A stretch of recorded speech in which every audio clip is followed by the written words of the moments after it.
नमस्कार बच्चों, सरस्वती विद्या मंदिर उच्च माध्यमिक विद्यालय पेलीबंगा की ऑनलाइन कक्षाओं में आपका हार्दिक स्वागत है। आज हम कक्षा 12 में हमारी हिंदी साहित्य की कक्षा में हैं और हमारा जो बिंदु चल रहा था, हमारा पाठ था काव्य दोष।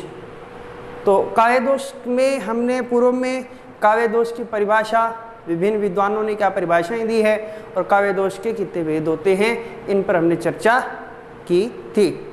तो अब उन काव्य दोषों में जो हमने 3 भेद जाने थे, शब्द दोष, अर्थ दोष और रस दोष, उसमें हमने समझ लिया, जान लिया, उदाहरण पढ़ लिए, परंतु हमारे पाठ्यक्रम के अनुसार जो विभिन्न प्रकार के दोष लगे हुए हैं, जिनको हमें अध्ययन करना है, पढ़ना है, उसको हम आज से शुरू करेंगे। हमारे कुल 12 दोष हैं, जिनमें से आज हम 6 दोषों की चर्चा विस्तार से करेंगे, उदाहरण सहित समझ करके। तो हमारा जो सबसे पहला जो दोष है वो है श्रुति कटुत्व दोष। श्रुति कटुत्व शब्द का मतलब ही पता चले। श्रुति मैंने सुनने में, कटु मैंने जो कड़वा लगता है, अर्थात जो हमें कानों को क्या नहीं लगे, अच्छा नहीं लगे। दोष जहाँ सुनने में कठोर लगने वाले शब्दों का अधिक प्रयोग किया जाता है, वहाँ श्रुति कटुत्व दोष माना जाता है। शब्द एक ही इतना ही है, मुख्य परिभाषा के रूप में देखें तो सुनने में कठोर लगने वाले शब्दों का क्या हो, प्रयोग। ऐसी शब्द जो हमारे लिए, अब कठोर कौन से लगते हैं, हमने इससे पहले गुणों की चर्चा कर ली थी। गुणों की चर्चा में ओज गुण में जो टय वर्ण के वर्ण हैं वो क्या हैं, हमारे लिए कठोर वर्ण माने जाते हैं, क्योंकि उनमें ओज गुण होता है और कठोरता अगर वर्णों में नहीं होगी तो उस उत्साह का संचार कैसे होगा। तो वो जो टय वर्ण है या टय वर्ग के जो वर्ण हैं, जो संयुक्त व्यंजन होते हैं, द्वित्व व्यंजन होते हैं, ये हमने उससे पढ़े थे। वो हमारे कानों को क्या लगता है, कठोर। वही यहाँ पर है, क्या है, वही यहाँ पर है।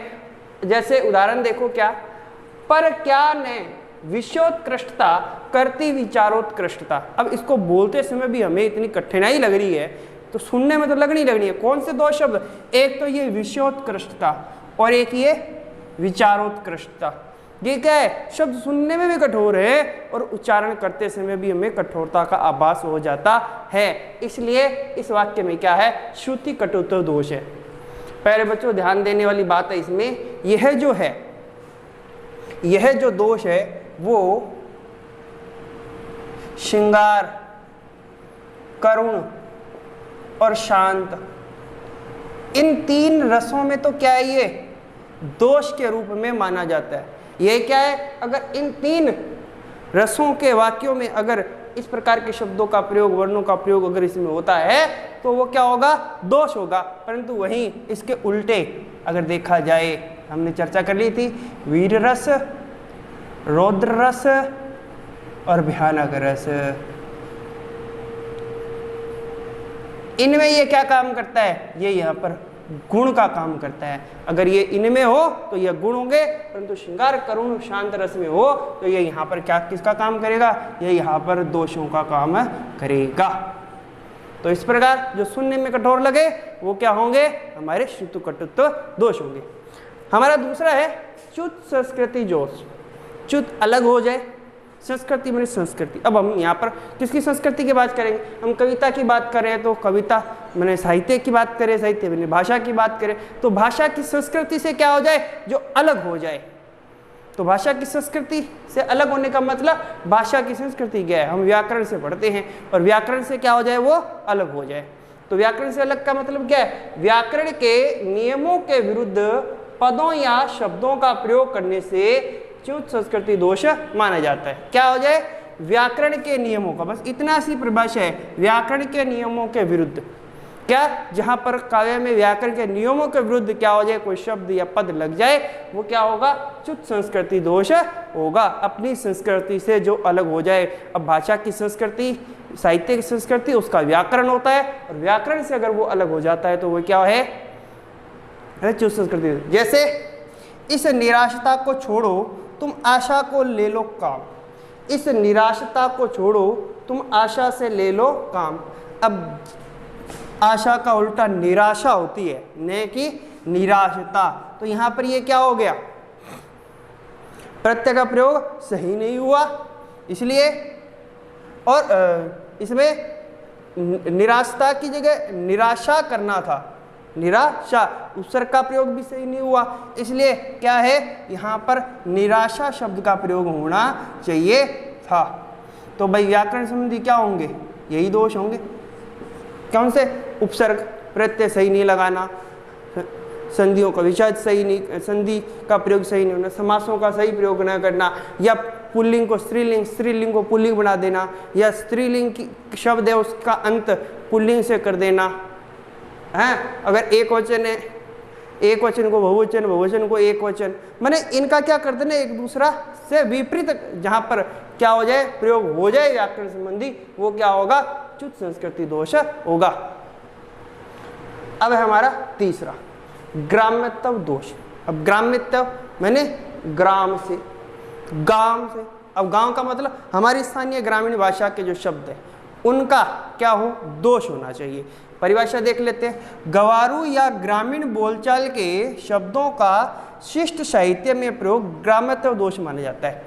अब देखो, गवारू मैंने गांव, आम सामान्य जो भाषा में हम शब्द प्रयोग करते हैं उनका, या ग्रामीण बोलचाल के शब्द, या गांव के अंदर स्थानीय क्षेत्र के अंदर हम जिस शब्दों का प्रयोग करते हैं, क्या हो, शिष्ट साहित्य। शिष्ट माने जो श्रेष्ठ अच्छा साहित्य होता है, उस साहित्य के अंदर क्या हो जाए, ऐसे शब्दों का प्रयोग कर देना देते हैं कई बार, और वो क्या हो जाता है, वहां पर ग्राम्यत्व दोष माना जाता है।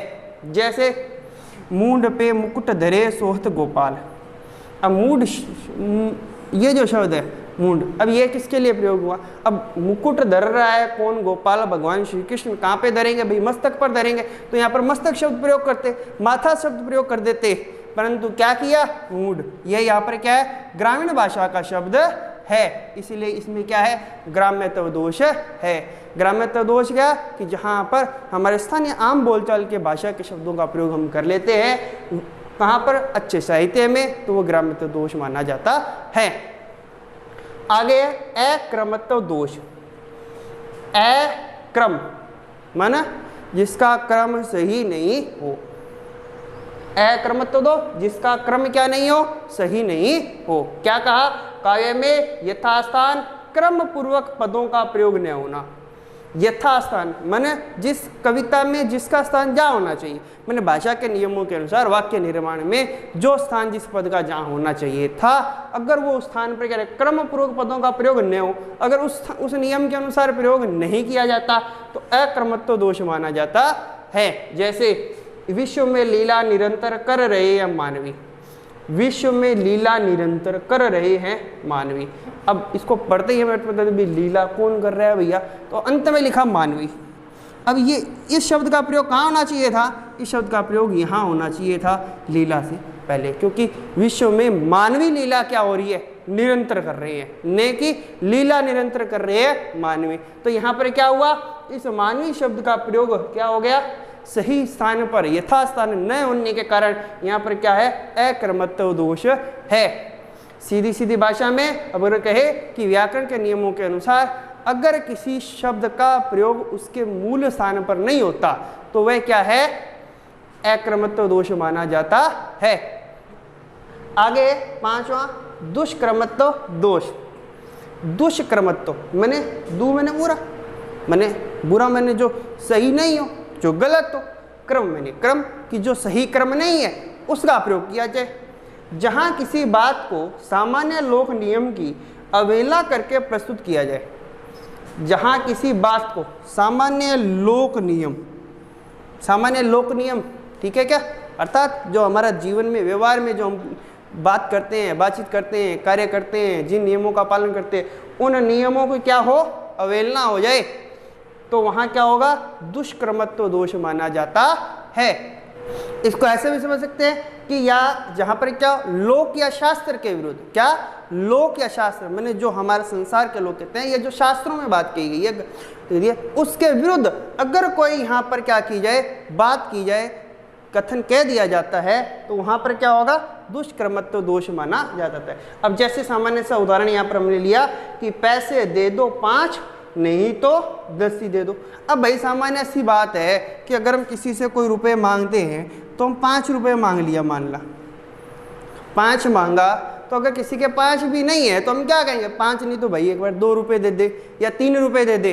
परंतु यहाँ क्या की गई, सामान्य नियम की तो अवहेलना हो गई। अर्थात लोक शास्त्र में जो हमारा नियम है कि अगर ज़्यादा नहीं है तो कम ही दे दो, जबकि यहाँ पर ज़्यादा कम नहीं है, 5 नहीं है, तो कहता है आगे नहीं तो 10 ही दे दो। अब भाई जिसके पास 5 रुपये ही है वो 10 कैसे देगा। कहने का मतलब क्या है, यहाँ पर हम कहते हैं अगर हम सामान्य होते, अगर हम सामान्य नियम की बात के अनुसार यहाँ पर वाक्य प्रयोग करते हैं तो कहते भैया 10 दे दो, नहीं तो 5 दे दो। 10 नहीं है तो 5 ही दे दो, एक बार कोई काम पूरा हो जाए अपना। परंतु यहाँ पर क्या किया गया, सामान्य नियम से लोक और शास्त्रों के विरुद्ध यहाँ पर क्या कर दी गई, बात कर दी गई। क्या पैसे 5 नहीं है, क्या 5 को नहीं तो कोई बात नहीं, अपन 10 रुपये दे दो, माना 10 ही दे दो। इसलिए यहाँ पर क्या है, दुष्क्रमत्व दोष है, ये क्रम क्या हो गया, उल्टा हो गया। अब हमारा छठा दोष है अश्लीलता दोष। अब अश्लीलता शब्द का मतलब ही पता चल रहा है क्या, अभद्र, माने जो सही नहीं हो, जो बुरा हो, जिसके साथ हम ऐसा व्यवहार कर ही ना सके। ठीक है, क्या कहा, जहां लज्जा, जिसको वाक्य को पढ़ते ही शर्म महसूस हो, हमें घृणा हो, नफरत होती दिखे, और अमंगल सूचक शब्दों का प्रयोग। अमंगल सूचक मैंने जो हमारा क्या नहीं करें, अच्छा नहीं करें, हमारा बुरा करने वाले हों, ऐसे शब्दों का प्रयोग किया जाता है, वहाँ अश्लीलता दोष होता है। जहाँ लज्जा मैंने जिन शब्दों का प्रयोग करके हमें खुद शर्म महसूस हो, घृणा मैंने नफरत हो, अमंगल सूचक मैंने ऐसे शब्द जिससे मंगल की कामना नहीं हो, दूसरे का बुरा हो, भला नहीं हो, वहाँ पर ऐसे शब्दों का अगर प्रयोग किसी काव्य पंक्ति में हो जाता है तो वो क्या है, अश्लीलता दोष माना जाता है। सामान्य से अगर हम कहें कि जहाँ से हमें स्वयं को व्यवहार करते समय पंक्ति काव्य पंक्ति में अभद्रता दिखे, ठीक है, वो क्या होगा, अश्लीलता दोष होगा। जैसे लगे थूक कर चाटने अभी अभी श्रीमान। अब भाई सीधी सी बात है, जो थूक अर्थात जो शरीर की गंदगी थी हमने मुख के में लार के माध्यम से बाहर फेंक दी, उसको पुनः थोड़ी चाटा जाएगा, नहीं चाटा जाएगा। ये क्या है, अश्लीलता ही तो है। कौन सी अश्लीलता है, लज्जा की, घृणा की या मंगल की। तो यहाँ पर हमें क्या हो रही है, थूक के चाटते हुए देखने वाले को हमें क्या होती है, घृणा होती है। क्या होती है, घृणा। तो ये जो थूक कर चाटना है ये क्या है, घृणा का बोध कराता है, हमें नफरत होती है उसको देखते, अरे उसको देखने का मन ही हमारा नहीं होगा। ऐसे ही अगर हमें कहीं लज्जा का बोध होता दिखे या हमें कहीं अमंगल की अभी आशंका दिखाई देती है काव्य पंक्तियों में, तो वो क्या होगा, अश्लीलता दोष होगा। तो इसलिए इसमें मुख्य शब्द कितने हैं, 3, एक लज्जा, एक घृणा और एक अमंगल सूचक शब्द। ये तो ये हमारे आज 6 दोष हमने किए, 6 दोष हमारे शेष हैं, वो हम अगली कक्षा में करेंगे। इनको पढ़ना, छोटे छोटे शब्दों का प्रयोग करके परिभाषाएं बड़ी सरल सरल यहाँ पर दी गई हैं, जिनको आपको याद करना है, पढ़ना है। ठीक है, आज की कक्षा में इतना ही, धन्यवाद।